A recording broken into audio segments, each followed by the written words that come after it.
दोस्तों, एक जंगल में एक बांस का पेड़ था और एक जामुन का पेड़, दोनों आसपास थे। जामुन का पेड़ बांस के पेड़ की अपेक्षा बहुत मजबूत था। बांस का पेड़ बहुत पतला होने के साथ साथ बहुत लचीला भी था। हवा का रुख जिस ओर होता, बांस का पेड़ उसी दिशा में झुक जाता था। अब एक बार जामुन के पेड़ ने बांस के पेड़ का उपहास उड़ाते हुए कहा, तुम तो हवा की आज्ञा का पालन ही करते रहते हो। हवा की गति और दिशा के अनुसार ही हमेशा हिलते डुलते रहते हो। मेरी तरह शान से सीधे क्यों नहीं खड़े होते? तुम भी हवा से कह दो कि उसकी आज्ञा का पालन नहीं कर सकते। तुम अपनी शक्ति का परिचय हवा को दो। इस संसार में बलवानों का ही चारों ओर बोलबाला है।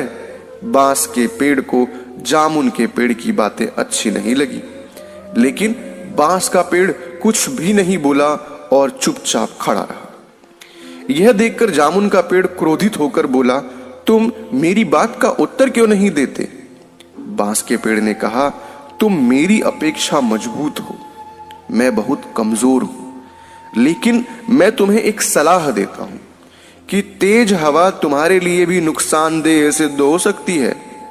यदि हवा की गति तेज हो तो हमें उसका सम्मान करना चाहिए, वरना कभी कभी पछताना पड़ सकता है। अब जामुन के पेड़ को अपनी शक्ति पर बड़ा घमंड था।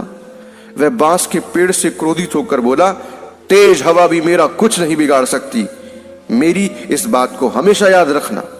धीरे धीरे चलती हुई हवा ने बांस के पेड़ और जामुन के पेड़ के बीच होने वाली सभी बातों को सुन लिया। हवा तेज गति से जामुन के पेड़ से टकराकर आगे निकल गई।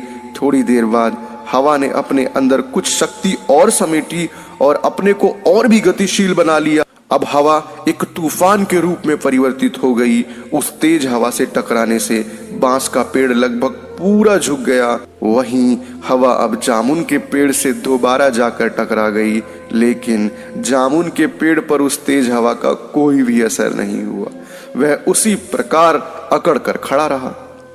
कुछ देर बाद तूफानी हवा ने जामुन के पेड़ की जड़ों पर जोरदार प्रहार करके उन्हें कमजोर कर दिया। तूफानी हवाओं को जामुन के पेड़ की शाखाओं ने रोकने की भरपूर कोशिश की, लेकिन तेज हवाओं ने जामुन के पेड़ की शाखाओं को पीछे धकेल दिया। तेज हवाओं के कारण जामुन के पेड़ का संतुलन खो गया और जड़ों से कमजोर होकर अपना स्थान छोड़ दिया। कुछ ही देर में वो जामुन का पेड़ जमीन पर गिर पड़ा। जामुन के पेड़ को धराशायी देख बांस का पेड़ बड़ा दुखी हुआ।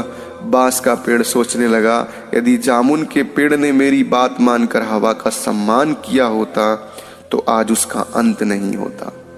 यह जामुन का पेड़ तो बड़ा घमंडी था। शायद इसे नहीं मालूम था कि घमंडी का सिर सदैव नीचा ही होता है। साथियों, इस कहानी से हमें शिक्षा मिलती है कि घमंड ही मनुष्य का सबसे बड़ा शत्रु है।